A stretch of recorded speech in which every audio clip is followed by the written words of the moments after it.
Guys, you know my love for barbell apparel. I wear something of theirs daily. Today is your lucky day. Barbell is running one of their biggest deals of the year. You can pick up a pair of athletic chinos for only $99 and get yourself a pair of anything pants for just 99 bucks. These pants are amazing. They're built to fit athletic bodies, and you'll have complete freedom of movement. They're as comfortable as sweatpants. The quality and construction is second to none, and they're guaranteed for a full year. My favorite Havoc polos are also on sale. Pick up 3 for just $99. They're engineered with a lightweight, super breathable, odor-resistant fabric and provide a tailored fit off the rack. They're machine washable and wrinkle resistant. Even you can do your laundry. Text Chael to number 48281 to get access to their sale and get an extra 10% off. They sell out every year, so be sure to grab yours before they're gone. Meanwhile, another story is going on, which is the one who got your hat in Jake Paul, who's going to fight T. Wood, and T. Wood's manager was speaking out that Jake Paul is so scared for this fight, he has demanded an automatic rematch clause. Now, this is something that we're seeing tested right in front of our eyes between Tyson Fury and Deontay Wilder. That is very much exclusively a boxing term. Like Tom Brady could never agree to take to the field against Drew Brees, and if Tom loses, he gets a rematch before Drew gets anybody else. Like, it doesn't work that way in any other sport, but it is true in boxing. So it was written in. I have a different interpretation. T. Wood's side put that out as though that means Jake's afraid of losing. To me, it seemed like a brave thing to do. To tease a guy and say that he's scared of a fight when he's legally getting written in that he gets 2 if one doesn't go his way. If he gets beat up, he gets another shot to go get beat up again. I don't interpret that as fear. I interpret that as the opposite. I also think there's a level of intelligence to it. And don't forget, just because that clause is in there, the person who that's unique to doesn't have to activate it.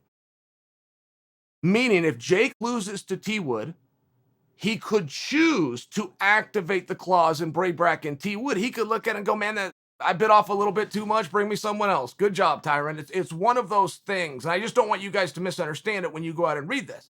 Don't assume that if T. Wood beats Jake, you're going to see Jake and T. Wood part 2. Don't assume that Jake is scared of T. Wood for putting this clause in. I think if you're Tyron and you're Tyron's camp, you could definitely spin that to yourself internally and think that that's a positive sign. T. Wood's side didn't ask for it. Now, they'll make believe they didn't ask for it because they don't need the rematch clause. The reason they didn't ask for it is they haven't done boxing contracts before. This is very common in a boxing contract to make sure that you have that clause if you choose to activate it. We're splitting hairs. There's no big deal here. But it's still a dialogue and a conversation. And all of a sudden, this fight between Jake and T. Wood is starting to find purpose. It's starting to find some meaning of how we got here. And it's going to be a real key because 2 days ago when we were first talking about this fight, I was the first to tell you, I want to see it. I respect Paul for taking it. He's biting off a lot here in a former champion. But I still don't know why we're here. I don't know. Are we here because that's the biggest name that was still available? Are we here because we like what he weighs? Are we here because he stepped forward, I'm talking about T. Wood, to defend the honor of Ben Askren? I think they're all good answers, but nobody has handed us yet what is this fight about? And you only have to solve that problem in certain unique situations. Generally in the sport of fighting, right? Boxing's in a very interesting era right now. I'm enjoying it. The entertainment era, the big name era.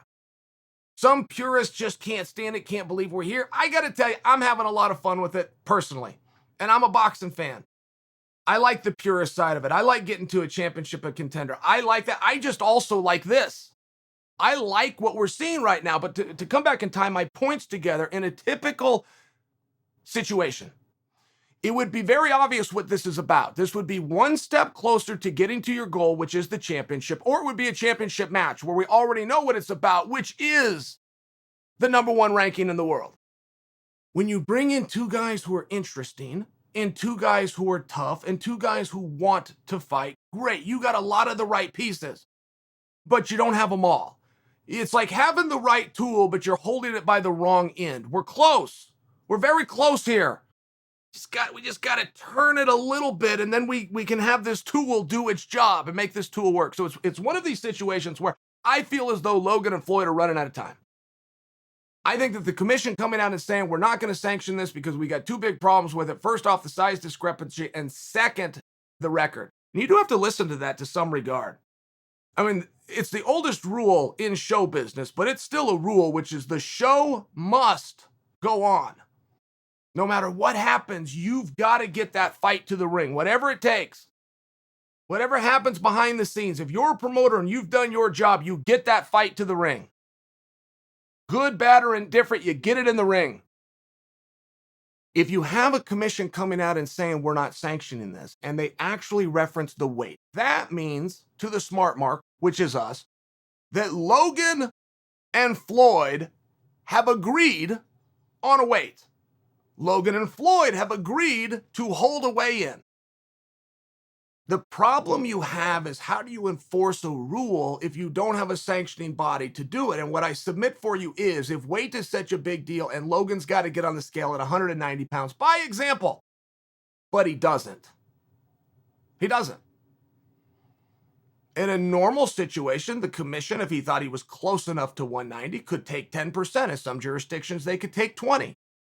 In some cases, they'll take 20, they'll keep 10 for the kitty and give 10 to the opponent. There's a number of ways to remedy this situation, but ultimately, you call off the fight.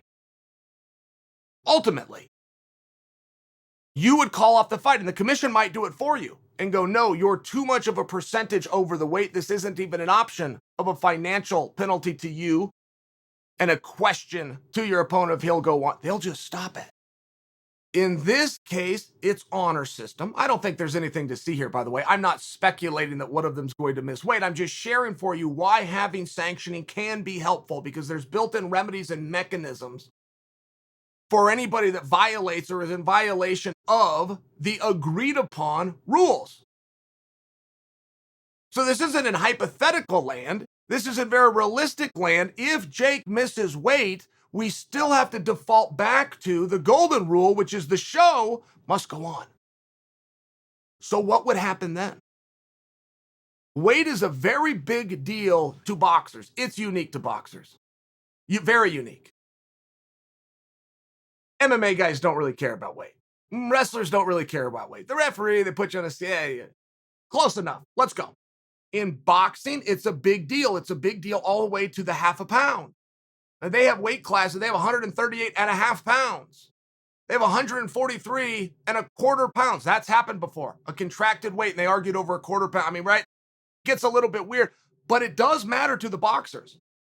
It would affect Floyd. If he has an agreed upon weight class of 190 pounds and Logan shows up at 194 and he's got no sanctioning body to do anything, including step in front of it and say, no, Mr. Mayweather, we're not going to send you out there. All of the cameras are going to be on him. All of the decision will be on him. And if Floyd says no, which Floyd's not going to do, Floyd's got an ego and he's a man of courage. I'm sharing with you a what if, but the what ifs are a ton of fun, because a what if in this situation, it's up in the air. There is no commission. There is nobody to call. You got to have a whole bunch of group thought and a whole bunch of group think, and you got to work on it and hope that you can move forward. Now, you solve all of those problems by Jake showing up and making the agreed upon weight, which is what is going to happen. But what if? What if? And what if Floyd cares about this weight so much and takes a look at him and goes, look, I know you're only 4 pounds over, but you already had a 45-pound advantage. You should have ran. You should have got this off, and I'm not going to work tomorrow. We'd break the golden rule, which is the show wouldn't go on. Somebody from a promoter standpoint would have failed. Rule number one, get it in the ring. Get them to the ring. Rule number one. It would be very interesting. You know, I got to tell you guys, this isn't without merit that I bring this to you. This actually happened. This happened to Vince McMahon by a guy named The Ultimate Warrior. The Ultimate Warrior in 1989 was the biggest star in all of wrestling. He surpassed Hulk Hogan. He pinned Hulk Hogan clean 1, 2, 3. He was the only wrestler ever to pin Hulk Hogan at that time clean on television. So Warrior takes his spot, becomes the biggest star. Survivor Series, pay-per-views, sold out. Pay-per-views were a lot rarer back then. It was a lot bigger of a commodity. Warrior gets to the arena and goes and holds Vince hostage. Got a sold out crowd there to see Warrior, the biggest star, and he tells Vince, I don't walk through that curtain tonight unless you give me $1 million right now. Vince followed the rule of every promoter. Get him to the ring. Worry about the son of a bitch later. Get him to the ring.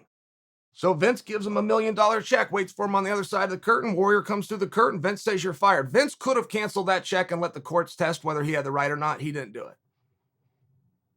He was held hostage. It was a dirty move the Warrior did, but Vince handed him the check. He let the check clear, but Warrior never wrestled for him again. So these things happen, and somebody has the authority to step in and offer a repercussion. How do you know what's against the law? How do you know what's against the rule? If it comes with a punishment. You can't do this. Well, what happens to me if I do? Nothing. Well, it sounds like I can do it then. Well, you can't do that. Well, what happens if I do? Here's what happens to, let me stop you right there. I'm not going to do it. Sounds like now we have a rule. You don't have a commission? It gets very interesting. Floyd's given up a lot of weight. Logan is either going to come in a man of honor or he's not. And if he doesn't, it's going to be very interesting how this plays out. And it's going to be very unfair because all the cameras are going to come right to Floyd. Generally, they wouldn't. They would go to the executive director. Director will tell you what the remedy is, how we're going to solve this, and see you all tomorrow night at the scheduled bell time. Not the case here. Not the case here. And we've still got 48 hours. But it might be the only drama that we possibly have, because as good as Got Your Hat was, it was the other brother.